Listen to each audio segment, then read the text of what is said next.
Le Relais, infrastructure de la province sud visant à accueillir les victimes de violences intrafamiliales, a déménagé rue Paul Doumer en septembre dernier. L'inauguration des nouveaux locaux avait lieu hier. On peut être en effet une première étape, ou je dirais plutôt moi la deuxième étape, parce que la première étape, ça va être souvent que les gens se retrouvent soit aux urgences, parce que l'acte de violence mérite des soins, et dans ces cas-là, ça va être le personnel soignant qui va orienter dans un premier temps vers le dispositif d'aide aux victimes du gouvernement qui est situé au Médipôle, qui vont après pouvoir des fois nous réorienter ces personnes-là, ou quand la police intervient un peu en flagrant,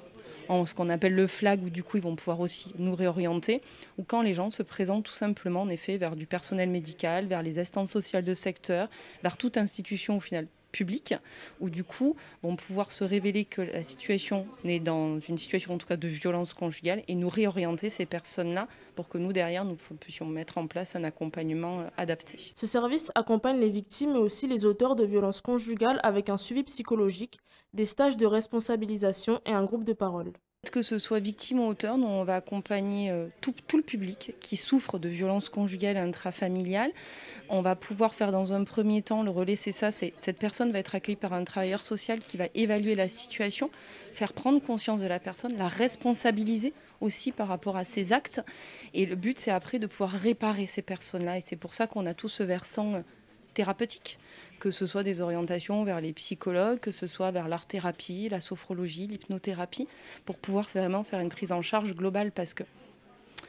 accompagner, c'est pas juste faire parler, c'est aussi mettre des choses en place, mais après il faut pouvoir aussi réparer ces personnes-là, que ce soit autant des auteurs que des victimes. Donc c'est aussi dans ce sens qu'on a un groupe de parole pour auteurs, qui a ces stages aujourd'hui de responsabilisation qui a été mis en place par le tribunal Ossaria en tripartie et la province sud. Depuis 2005, le service a connu une hausse de fréquentation de plus de 55%.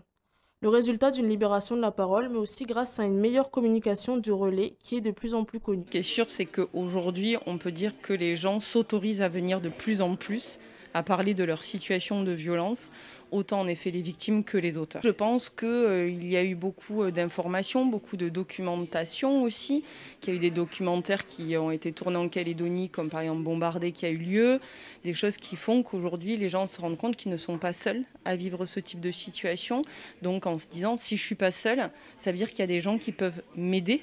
à comprendre qu'est-ce qui se passe, à se rendre compte que ce que je vis, ce n'est pas acceptable.